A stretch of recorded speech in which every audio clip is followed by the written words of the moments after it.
Hello students, welcome to online class. Today we are going to start chapter 6 triangles, जिसे हम हिंदी में त्रिभुज कहते हैं। त्रिभुज, तीन भुजाओं वाली आकृति त्रिभुज कहलाती है। ट्राइएंगल्स, तीन कोण जिसमें बनते हों जिस आकृति में। इंग्लिश के आधार पर यदि हम करें तो ट्राई मीन्स तीन, एंगल्स मीन्स कोण, ठीक है। और हिंदी में त्रिभुज, तीन भुजाओं वाली बंद आकृति क्या कहलाती है? त्रिभुज कहलाती है। और sum of three angles of the triangle is 180। तो त्रिभुज के तीनों कोणों का योग जो है वो 180 डिग्री होता है। तो इस पाठ में हम समरूपता के बारे में पढ़ेंगे। Similarity of the figures and figures are specially triangles. जो आकृति यहाँ ली गई हैं इस पाठ में, वो पूरी चर्चा त्रिभुज पर ही होगी। सिमिलर ट्रायंगल्स के बारे में हम पढ़ेंगे, समरूप आकृतियाँ या समरूप त्रिभुजों के बारे में, कि त्रिभुज किस दिशा में समरूप होते हैं, कब होते हैं समरूप। और सर्वांग सम कब होते हैं? दो शब्द होते हैं, एक तो सर्वांग सम और एक समरूप। सर्वांग सम का अर्थ होता है जो पूरी तरह से बराबर हो। सारे अंग जब बराबर हों, पूरी तरह से बराबर हों, तो वो कहलाते हैं सर्वांग सम या कॉन्ग्रुएंट, ठीक है। तो कॉन्ग्रुएंट के लिए जो सिंबल यूज होता है वो इस तरह का होता है, इक्वल टू लगता है नीचे। और सिमिलरिटी के लिए इस तरह से वेव टाइप, ओके। तो ये है आपका समरूप का चिन्ह, सिमिलरिटी, ठीक है। Two triangles are called similar. Similar का निशान लगाना है तो हम इस तरह से लगाएंगे। और कॉन्ग्रुएंसी यदि शो करनी है तो इस तरह से वेव बना के नीचे इक्वल टू का साइन होगा। दिस इज सर्वांग सम, सर्वांग सम, ठीक है। तो सर्वांग सम, ये ग आएगा यहाँ पे और यहाँ बिंदु। तो सर्वांग समता के बारे में आप काफ़ी डिटेल में क्लास 9th में पढ़ चुके हैं इन चैप्टर 7th। तो अब हम समरूप या सिमिलर के बारे में पढ़ेंगे। इसमें होता क्या है समरूप में कि suppose we are taking a triangle. यदि किसी त्रिभुज के तीनों कोण किसी दूसरे त्रिभुज के तीनों कोणों के बराबर है तो दोनों ट्रायंगल्स जो हैं वो समरूप कहलाएंगे। यदि इनकी भुजाओं का, यदि इस त्रिभुज की तीनों भुजाओं का अनुपात दूसरे त्रिभुज की तीनों भुजाओं के अनुपात के बराबर है तो उस दशा में भी त्रिभुज जो है वो सिमिलर कहलाएंगे, ठीक है। और ऐसा भी हो सकता है कि इसका एक कोण इसके एक कोण के बराबर है और इसकी जो भुजा है ये वाली इसके और ये वाली इसके, तो ये एंगल साइड एंगल साइड के रूल से भी सिमिलर हो सकते हैं। अगर इनकी तीनों साइड्स का रेशियो सेम है, A B A C B C, अगर A B D E, A B over D E आए, B C over E F आए, A C over D F यदि हम निकाल पाते हैं, शो कर पाते हैं, then both triangles will be similar by side side side similarity rule, ठीक है। तो तीनों भुजाएं समान अनुपात में होंगी, उस दिशा में भी दोनों ट्रायंगल्स जो हैं वो सिमिलर होंगे। तो सिमिलर और सर्वांग सम में तो पूरी तरह से बराबर होना चाहिए, नाप भी बराबर होना चाहिए, दिखने में भी बराबर लगना चाहिए, ठीक है। लेकिन समरूपता में ऐसा नहीं होता, केवल दिखने में ही समान होते हैं। जैसे कि आप स्वयं और आपका स्वयं का जो फोटो है, मान लो आपने कोई पासपोर्ट साइज फोटो लिया हुआ है तो वो आपके समरूप होगा, ठीक है, समरूप होगा। लेकिन यदि उसका साइज देखा जाए तो अलग अलग होगा, दिखने में आप एक जैसे होंगे। जैसे आपकी बुक में ये दिया हुआ है, ताजमहल की 3 फोटोज़ दी हुई हैं, तो ये सिमिलर हैं, समरूप हैं।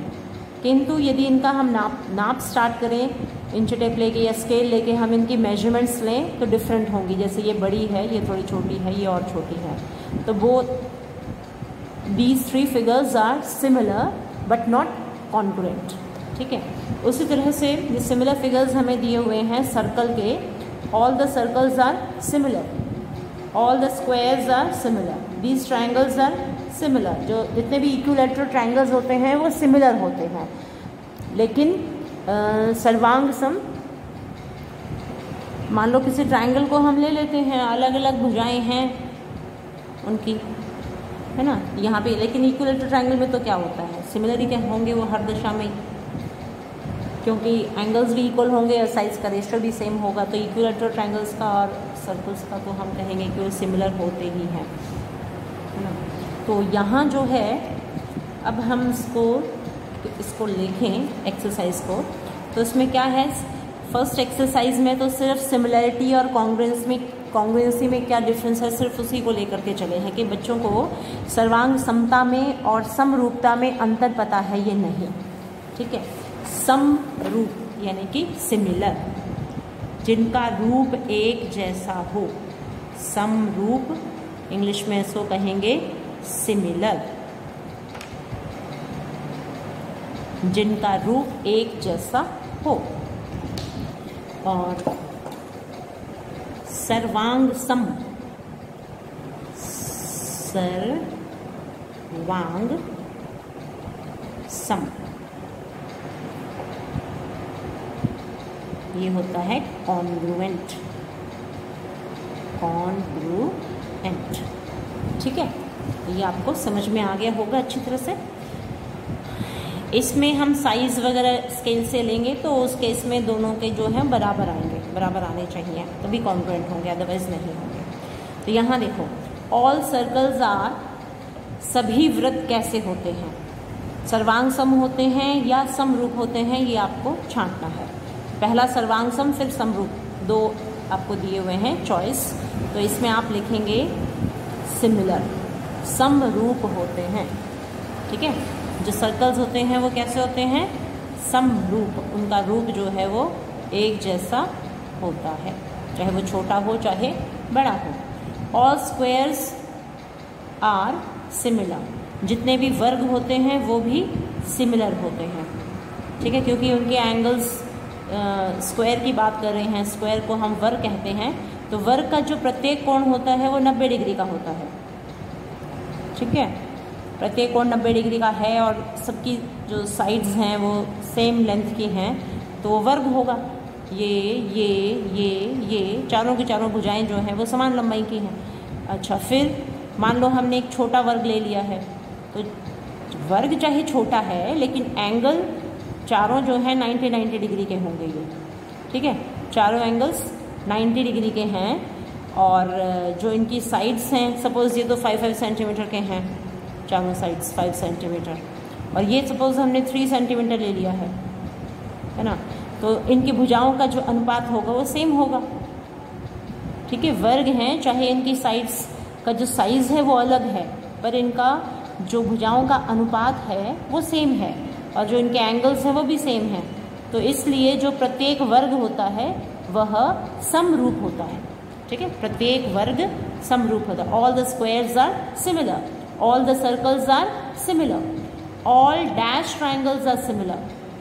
तो खालिस्तान दिया हुआ है, तो आइसोस्केलस ट्राइंगल और इक्विलैटरल ट्राइंगल. आइसोस्केलस को हम समद्विबाहु त्रिभुज कहते हैं, कि जो समद्विबाहु त्रिभुज और समबाहु त्रिभुज, इन दोनों में से कौन से होंगे सिमिलर, तो वो होंगे, आप लेंगे यहाँ पे all equilateral triangles are similar.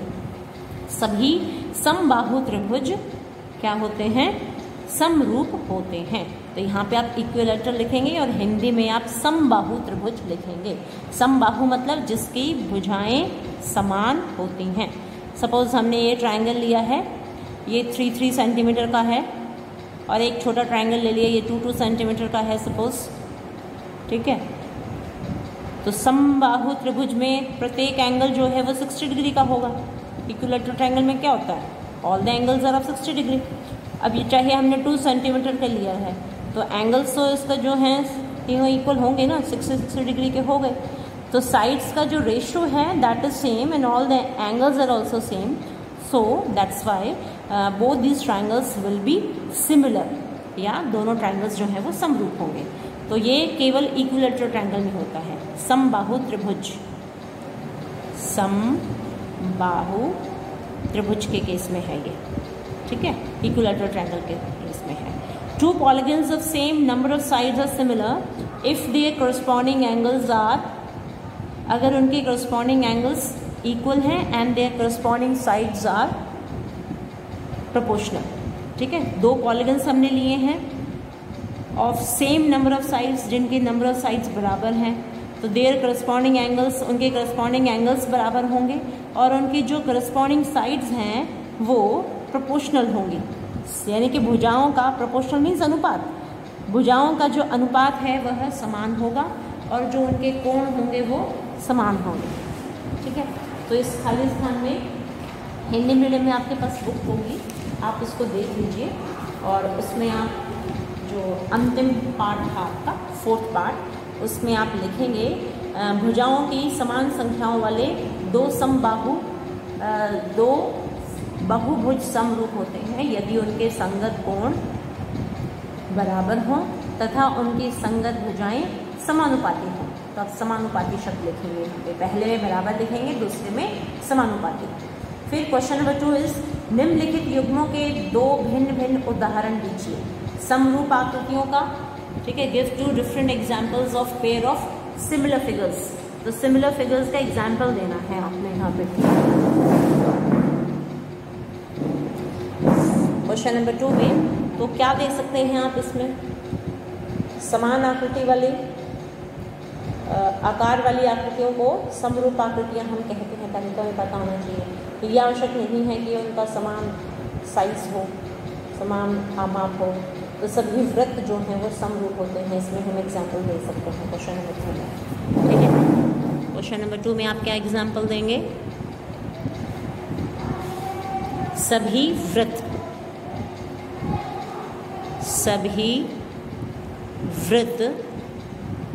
समरूप होते हैं। फर्स्ट एग्जाम्पल तो ये हो गया। सेकेंड एग्जाम्पल, सभी समबाहु त्रिभुज समरूप होते हैं, सभी समबाहु त्रिभुज समरूप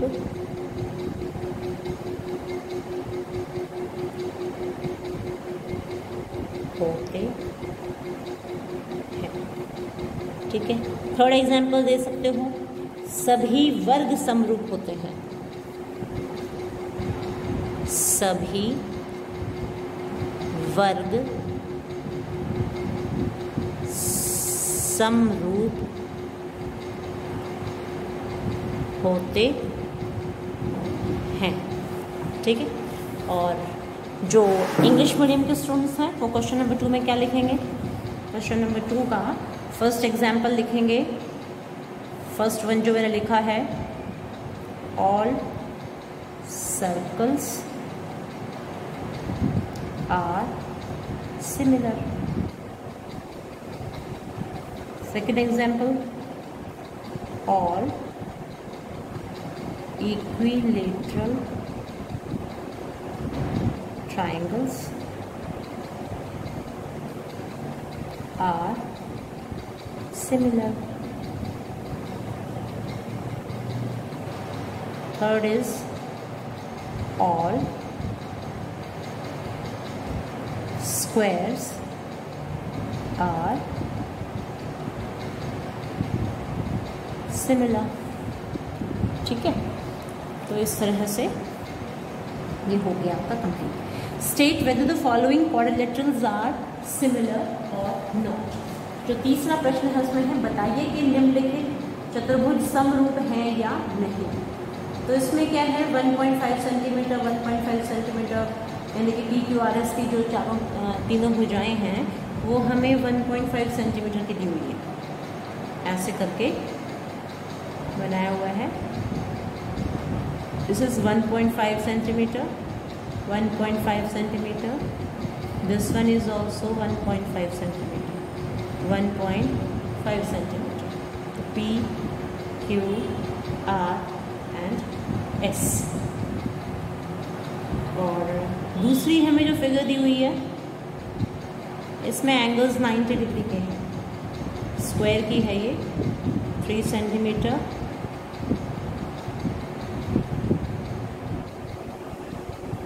3 सेंटीमीटर, 3 सेंटीमीटर, 3 सेंटीमीटर। यहाँ निशान इस तरह से दिए हुए, this shows that angles are of 90 degree.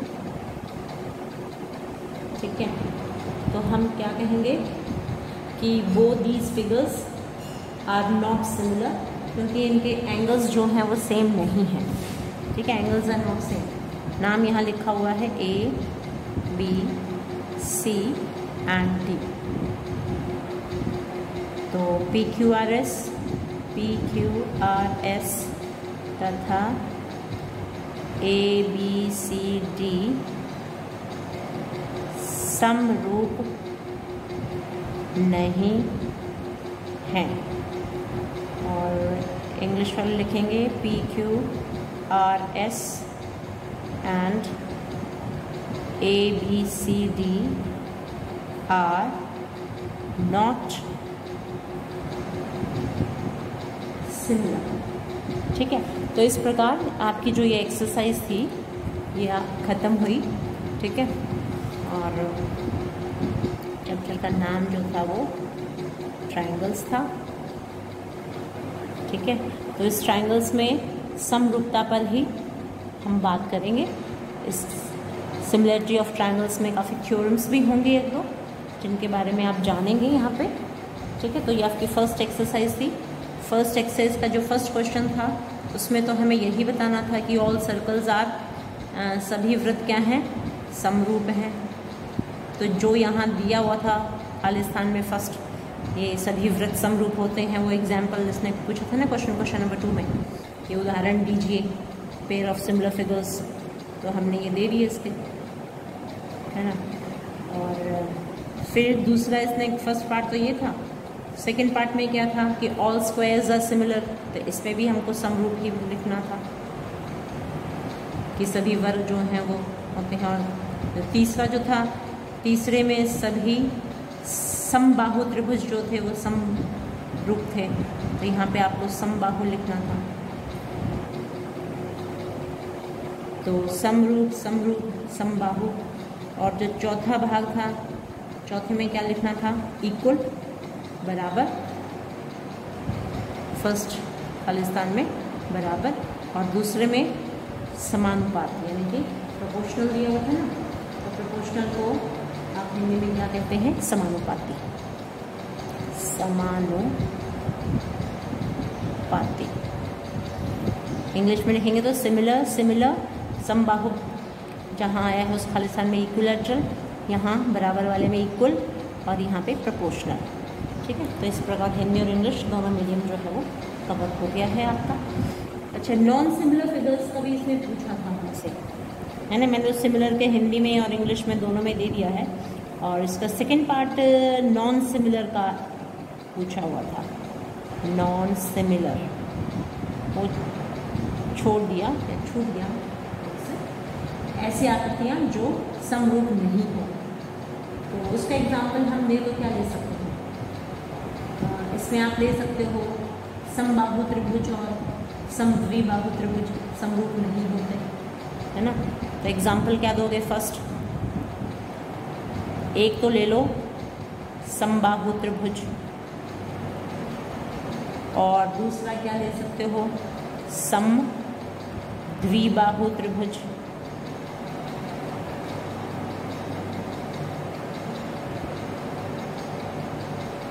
ठीक है, त्रिभुज लिखा है मैंने, पूरा लिखने के बजाय त्रिभुज कैसे बना दिया है। समबाहु त्रिभुज और समद्विबाहु त्रिभुज किस चीज़ का एग्जाम्पल है, नॉन सिमिलर। ठीक है, नॉन सिमिलर मतलब ऐसी आकृतियाँ जो समरूप नहीं हैं, उसका एग्जाम्पल है। दूसरा एग्जाम्पल क्या ले सकते हो, वर्ग, वर्ग और आयत, क्योंकि उनके एंगल्स तो बराबर होंगे, लेकिन जो साइड्स हैं इसकी तो चारों साइड बराबर होती है, इसके आमने सामने वाली समभुजाएं समान होती हैं। ठीक है, तो समरूप तो नहीं हुए ना ये। फिर तीसरा एग्जाम्पल आप इसमें दे सकते हो, त्रिभुज और एक ले लो त्रिभुज, कोई भी त्रिभुज हो, त्रिभुज और उसका कंपैरिजन किससे करना शुरू कर दें, वर्ग से करना शुरू कर दें। ठीक है, तो कोई समरूप थोड़ा ना होंगे। ठीक है, तो एग्जाम्पल हो गए इस तरह से नॉन सिमिलरिटी के, ये सिमिलरिटी के एग्जाम्पल हो गए, ये नॉन सिमिलर के एग्जाम्पल हो गए। ठीक है, तो इस तरह से हमारी 6.1 जो है वो कवरअप हो गई है।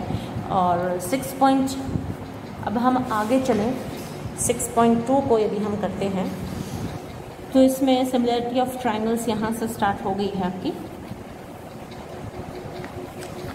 इसमें देखिए फर्स्ट थ्योरम है, if a line is drawn parallel to one side of a triangle to intersect the other two sides. इसको देखिए, थोड़ा जूम करके आप बड़ा करके इसको देख लीजिएगा वीडियो को टेढ़ा करके, और एंडार्ज कर लेना ताकि आपको क्लियर दिखना शुरू हो जाए, नज़दीक से दिखेगा। If a line is drawn, इसकी हिंदी देखिए, यदि एक लाइन खींची गई है parallel to one side of triangle,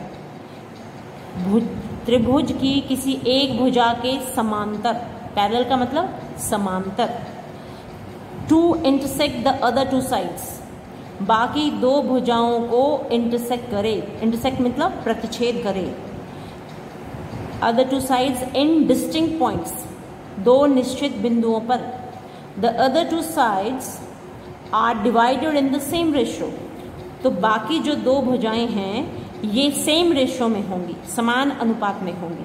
कैसे होंगी, AD बटे BD बराबर AE बटे EC, इस तरह से होंगे। ठीक है, यदि DE BC के पैरेलल है, ABC एक ट्रायंगल बनाया है, इस ट्रायंगल में D और E दो ऐसे पॉइंट्स लिए कि जो DE लाइन है वो BC के पैरेलल है, DE BC के समांतर है, समांतर यानी कि समान अंतर पर, समान दूरी पर, यहाँ से सब जगह से BC से जो DE की दूरी है वह समान होगी, एक बराबर होगी। तो उस केस में हमें ये प्रूव करना है कि जब हमने कोई समांतर रेखा खींची है तीसरी भुजाओं के, समांतर खींची है तीसरी भुजा के, तो जिन दो भुजाओं पे वो टच कर रही है वह लाइन, वह दोनों भुजाएं जो हैं वो समान अनुपात में होंगी। ठीक है, दो भुजाओं के क्योंकि टुकड़े हो गए हैं, एक टुकड़ा यहाँ तक, एक यहाँ तक, एक यहाँ तक, एक यहाँ तक, तो ये टुकड़ा बटे ये करें, ये बटे ये करें, तो दोनों जो होंगे वो इक्वल आएंगे। ठीक है, तो इसको अभी हमें प्रूव करना है, तो इसको हम बेसिक प्रोपोर्शनैलिटी थ्योरम कहते हैं। क्या कहते हैं, बेसिक प्रोपोर्शनैलिटी थ्योरम, आधारभूत अनुपातिकता प्रमेय। क्या कहते हैं, आधार, इसको ऐसा रख लेती हूँ ताकि क्लियर दिख जाए आपको, आधारभूत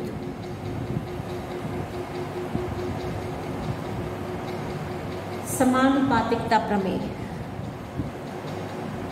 समानुपातिकता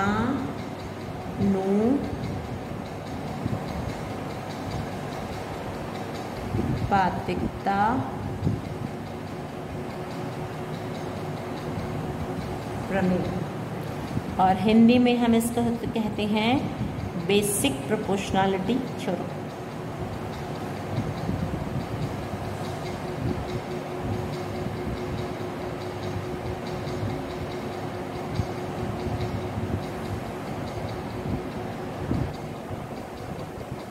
और शॉर्टकट में हम इस कहेंगे इसको BPT। ठीक है, this is BPT, basic proportionality theorem. Okay, तो इसको हम बार बार यूज़ करेंगे इस एक्सरसाइज को सॉल्व करने में। तो सबसे पहले हम इस थ्योरम को देखेंगे और प्रूव करना सीखेंगे कि किस तरह से इसको प्रूव किया जाए। तो प्रूव करने के लिए क्या है, सबसे पहले हम एक त्रिभुज ड्रॉ करेंगे, draw a triangle, A, B and C। ठीक है, तो इसके लिए सबसे पहले हमें दिया क्या है, व्हाट इज गिवन।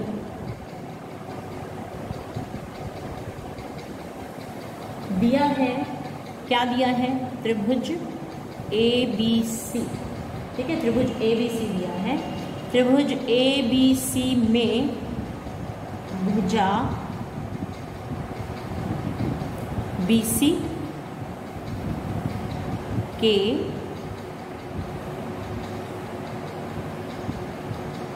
समांतर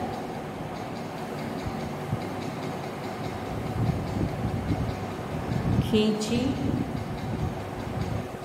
गई एक रेखा अन्य दो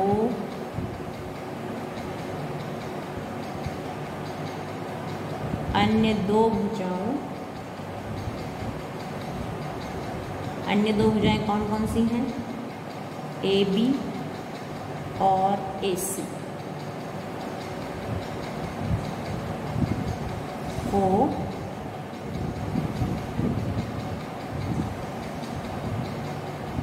क्रमशः D और E पर काटती है,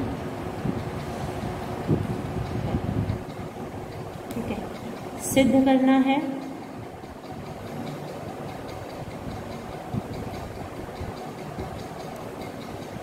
ठीक है, इंग्लिश में आप लिखेंगे we are given triangle ABC in which line parallel to the side BC, यदि BC intersect other two sides AB and AC at D and E,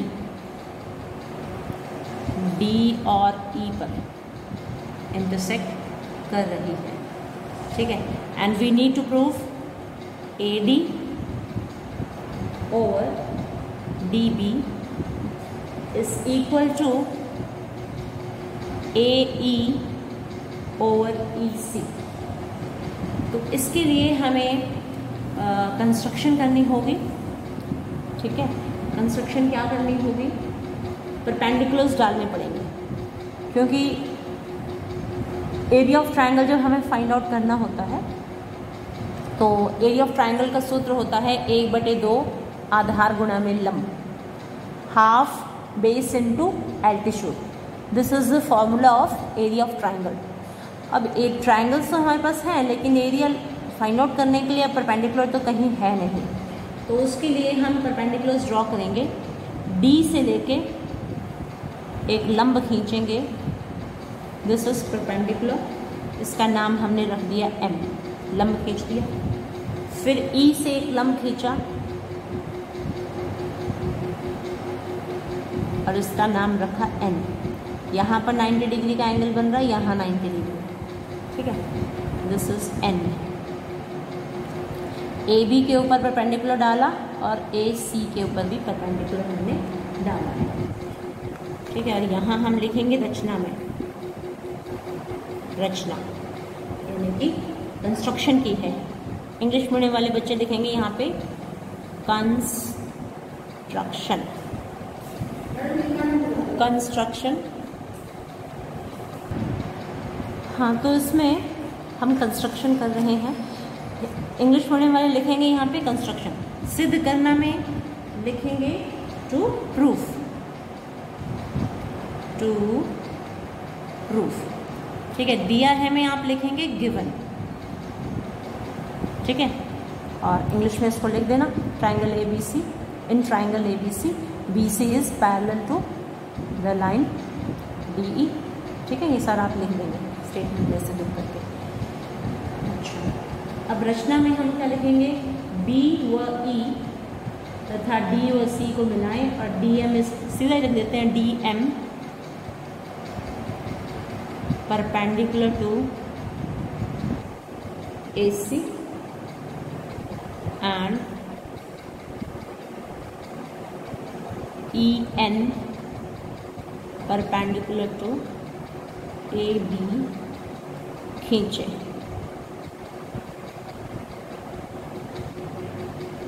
ठीक है। इंग्लिश मीडियम वाले लिखेंगे draw perpendicular D M perpendicular to A C and E N perpendicular to A D. इसी तरह से लिखना है बिल्कुल, बस ये खींचे की जगह आपको ड्रॉ लिखना है। ड्रॉ स्टार्टिंग में आएगा, draw D M perpendicular to A C and E N perpendicular to A D.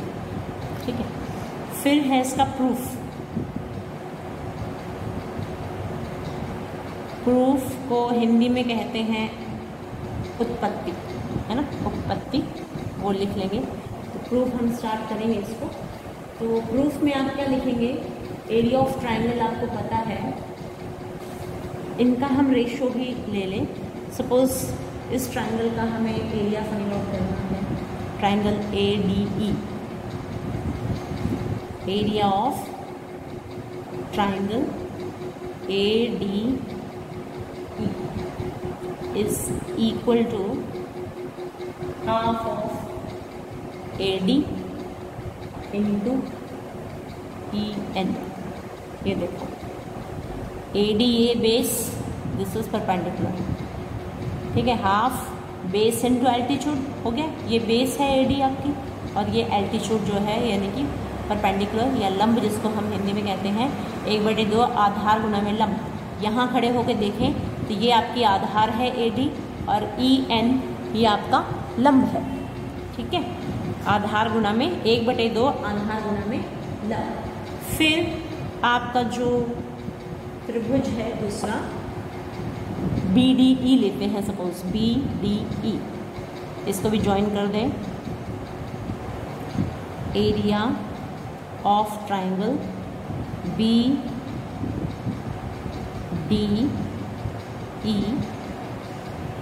Is equal to, अब देखो आधार ये वाली हो जाएगी आपकी, है ना, DB हो जाएगी ना, क्योंकि लंब जो है वो बाहर की तरफ है, क्योंकि ट्राइंगल तो यहीं तक है ना। आधार हो गई आपकी BD, of BD into EN। ठीक है, अब देखो therefore एरिया ऑफ,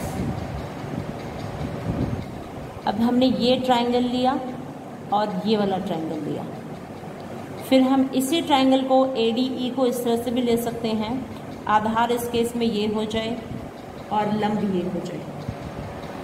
ठीक है ना, इसको भी हम ज्वाइन कर दें। सपोज पहले हम इसको और इसको ही ले लेते हैं, area of triangle ADE over area of triangle BDE is equal to half AD into EN over half BD into EN। EN cancel हो जाएगा, हाफ हाफ भी कैंसिल हो जाएगा, and we are left with AD over BD। ठीक है, फिर इसी तरह से हमें अगर इसका लेना हो, area of triangle ADE over area of triangle DEC, this one देखो DEC। अब इस DEC की जो लंब है वो बाहर की तरफ है, आधार ये वाली है। ठीक है, और जो ADE ट्राइंगल है, अब की बार हम आधार ये वाली लेंगे, यहाँ खड़े हो जाएंगे। देखो यहाँ खड़े होकर देखेंगे, आधार ये बन गई, लंब ये बन गई, त्रिभुज तो वही है, ADE त्रिभुज वही है, किंतु हम यहाँ खड़े हैं, आधार ये है और लंब ये DM है। ठीक है, तो 1/2 आधार है आपकी AE, आधार गुना में लंब है आपका DM बटे, जब हम DEC को देखेंगे तो आपकी आधार तो जो ये EC है 1/2 आधार है EC और जो लंब है वो DM है। तो अब DM ऊपर भी है नीचे भी है, हाफ ऊपर भी है नीचे भी है, तो ये कैंसिल हो जाएगा। हमारे पास केवल बचेगा AE/EC। ठीक है, अब put this to be 1 and this to be 2। जो हमारा ये जवाब आया था इसको हमने 1 रख लिया, इसको 2 रख लिया। अब इस 1 और 2 में देखिए, यहाँ ADE है, यहाँ ADE है, यहाँ BDE है, यहाँ DEC है। अब BDE और DEC दोनों पे नज़र डालिए। BDE ये रही, DEC ये रही, ठीक है, ये वाला त्रिभुज है। अब हमने स्टार्टिंग में हमें दिया हुआ था कि जो DE है वो BC के पैरेलल है, DE BC के समांतर है, ये दिया हुआ है। तो आपने 9th क्लास में पढ़ा है कि जब दो भुजाओं के बीच में, दो समांतर भुजाओं के बीच यदि कोई त्रिभुज स्थित है और उनकी आधार यदि समान है, देखिए जब आप BDE को देखते हैं तो उस वक्त आपकी DE भुजा आई है। फिर जब आप DEC को देखते हैं, D से चले E पर आए, फिर C पर आए, फिर D पर गए, तो कंप्लीट ट्रायंगल हो गया ना। तो यहाँ भी आपकी DE भुजा है। BDE को देखते हैं तब भी DE है, DEC को देखते हैं तब भी DE है। तो DE आपकी आधार जो है वो समान हो गई है इन दोनों त्रिभुजों में। तो समान आधार वाले त्रिभुज हैं और दो समांतर रेखाओं के बीच स्थित हैं, तो इस वजह से इनका जो क्षेत्रफल है वो समान होगा। ठीक है, तो आप इसको लिखेंगे, आपको ये रीजन देना होगा, area of triangle BDE is equal to area of triangle DEC। ठीक है, कारण देंगे क्योंकि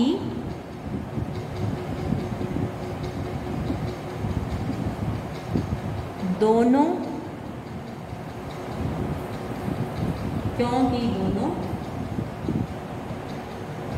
एक ही आधार दोनों त्रिभुजों की, लिख लो, क्योंकि दोनों त्रिभुजों की आधार DE समान है तथा, ठीक है, base of both the triangles is same, और वो बेस कौन सी है? DE है। ठीक है, तथा समांतर रेखाओं BC और DE के बीच स्थित हैं, तथा दो समांतर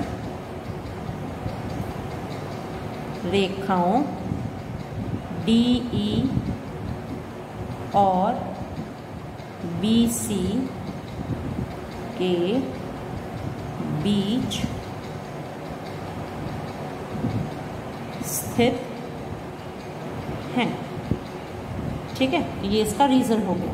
area of triangle BDE is equal to area of DEC, क्योंकि दोनों त्रिभुज की आधार DE समान है तथा दो समांतर रेखाओं DE और BC के बीच स्थित है। ठीक है, तो ये हो गया इसका रीजन। अब क्या हुआ कि अगर DE ADE बटे BDE, अब ये दोनों तो हमने कह दिया कि ये और ये इक्वल है, यहाँ रीजन दे दिया, इस समांतर रेखाओं के बीच स्थित हैं और उनकी आधार समान है। ऊपर ADE ही था दोनों जगह पर, यहाँ भी त्रिभुज ADE है, तो ADE तो ये वाला है ना। फिर ऊपर वाला त्रिभुज का एरिया चाहे ऐसे करके निकालो, इसको आधार लेके करो, चाहे इसको लेके करो, एरिया तो सेम होगा। तो इन दोनों के कंपैरिजन से हमें पता चलता है कि ये दोनों जो हैं बराबर हैं। ठीक है, तो 1 तथा 2 से ये क्लियर हुआ कि AD बटे BD is equal to AE over EC। ठीक है, यही चीज़ हमें प्रूव करनी थी। AD बटे DB लिखा है तो मैंने यहाँ पर BD लिखा हुआ है, AE ओवर EC। चाहे BD लिखो चाहे DB लिखो सेम है, लाइन तो वही है ना, टुकड़ा तो वही है, BD या DB। ठीक है, दोनों सेम है। समझ में आ गया ना। इसको हम DB कहें या BD कहें, लाइन सेगमेंट तो वही है ना, रेखाखंड तो वही है। तो ये आपको क्लियर हो गया होगा। ठीक है, तो फिर से देख लीजिए, बहुत ही महत्वपूर्ण है ये, क्योंकि इसी के आधार पे आपकी पूरी वो होगी, एक्सरसाइज होगी बेस्ड। ठीक है, तो इसकी आप स्टेटमेंट देखिए पहले एक बार फिर से।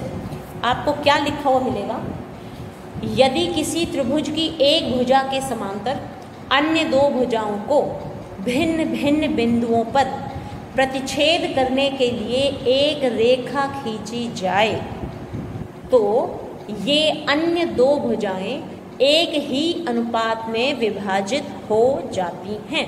ये आपको हिंदी की पुस्तक में, टेक्स्ट बुक में लिखी हुई स्टेटमेंट आपको मिलेगी। Then you have to prove this much. अगर क्वेश्चन पेपर में आता है तो ये पूरी स्टेटमेंट आपको लिखी मिलेगी और फिर आपको करना है। या ऐसा आ जाएगा कि आधारभूत अनुपातिकता प्रमेय को आप सिद्ध कीजिए, लिखिए तथा सिद्ध कीजिए। तो आपको स्टेटमेंट भी लर्न करनी है। तो आप उसमें लिखेंगे, सबसे पहले दिया है त्रिभुज ABC, इसमें भुजा BC के समांतर हमने क्या खींची है, ये रही BC के समांतर खींची गई एक रेखा अन्य दो भुजाओं AB और AC को क्रमशः D और E पर काटती है। सिद्ध करना है AD बटे DB is equal to AE बटे EC। फिर कंस्ट्रक्शन का अर्थ होता है कि हमें क्वेश्चन में कहीं कुछ दिया हुआ नहीं है, हमें अपनी मर्जी से वो ड्रॉ करनी है, रचना करनी है।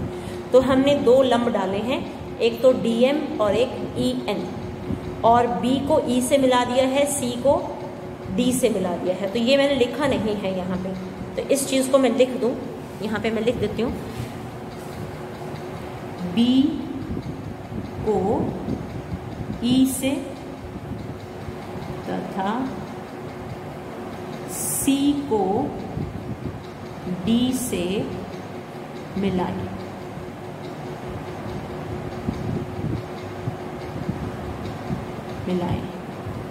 ठीक है, फिर हमारी ये कंस्ट्रक्शन जो है वो कंप्लीट हो जाती है। तो अब प्रूफ हम स्टार्ट करेंगे। हम लिखेंगे एरिया ऑफ ट्रायंगल ADE। तो किसी भी त्रिभुज का जब हमें क्षेत्रफल निकालना होता है तो आपको पता है 1/2 आधार गुणा में लंब, आपने सूत्र याद किया हुआ है ना। तो आधार आपकी हो गई है ये AD, 1/2 सूत्र का आ गया है AD, और लंब जो है वो NE है क्योंकि हमने खींची थी। ठीक है, NE कहो इसको या EN कहो, बात एक ही है। EN लिखो चाहे NE लिखो, एक ही है दोनों का अर्थ। फिर BDE का क्षेत्रफल निकालना है तो उसमें half of AD into EN। जब ऐसा करेंगे तो इन दोनों को हमने अनुपातों में लिख लिया। Area of triangle ADE over area of triangle BDE is equal to half of AD into EN, half of BD into EN। अब ये EN और 1/2 कैंसिल हो जाएगा, आपके पास AD बटे BD बचेगा। इसको नंबर 1 डाल दिया और छोड़ दिया। फिर next area of ADE over area of DEC। ADE दोबारा से लिया है, देखो ट्रायंगल वही है ADE ऊपर वाला, लेकिन अब नीचे वाला जो त्रिभुज है वो DEC लिया है, यानी कि इस साइड वाली भुजाएं हमने लेनी है अब, क्योंकि हमें उत्तर लाना है AE बटे EC। तो जब इसको लेंगे, ऊपर वाले त्रिभुज ADE को लेंगे, तो आधार इसमें AE ली जाएगी, लंब DM लिया जाएगा। जब DEC लेंगे तो आधार EC होगी और लंब DM ही होगा। तो यहाँ पे हम लिखेंगे half of AE into DM, half of EC into DM। तो DM और हाफ ऑफ कैंसिल हो जाएंगे, we are left with AE over EC। अब यहाँ BDE है, यहाँ DEC है। ठीक है, तो इसको आप अपने 9th का जो ज्ञान है आपको, जो आपने 9th चैप्टर किया था, नमा पाठ किया था 9वीं कक्षा में, क्षेत्रफलों वाला पार्ट था, उसमें area of triangle BDE is equal to area of DEC होगा। क्यों होगा? क्योंकि दोनों त्रिभुजों की जो आधार है DE वो समान है, और ये दोनों ही दो समांतर रेखाओं के बीच स्थित हैं। और वो समांतर रेखाएं कौन कौन सी हैं? DE और BC हैं। ठीक है, ये देखिए, ये आपकी DE थी, ये BC थी, ये दोनों समांतर थी। इन दोनों के बीच में ये वाला ट्रायंगल है और ये वाला ट्रायंगल है, इनकी आधार DE सेम है, इसलिए दोनों का जो एरिया जो भी आएगा वो बिल्कुल एक जैसा आएगा। तो ये रीज़न लिख के हमने छोड़ दिया। और फिर अब इसका अर्थ ये हुआ कि ADE ओवर BDE, ठीक है, यहाँ भी ADE ओवर DEC है। अब DEC का एरिया और BDE का एरिया तो बराबर है, ऊपर वाले पहले ही बराबर थे क्योंकि त्रिभुज सेम है ना। त्रिभुज तो सिर्फ ये वाले डिफरेंट थे, ये हमने कह दिया कि दोनों का क्षेत्रफल बराबर है।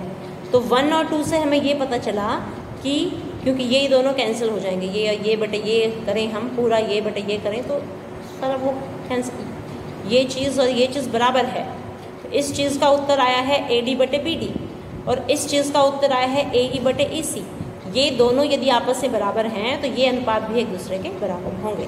तो AD बटे BD बराबर AE बटे EC। तो इस तरह से हमारा ये प्रूव हो गया। तो हम यहाँ लिख के छोड़ देंगे हैंस प्रूव्ड। अब इसके पर बेस्ड क्वेश्चंस हैं वो हम करेंगे 6.2 में, ठीक है।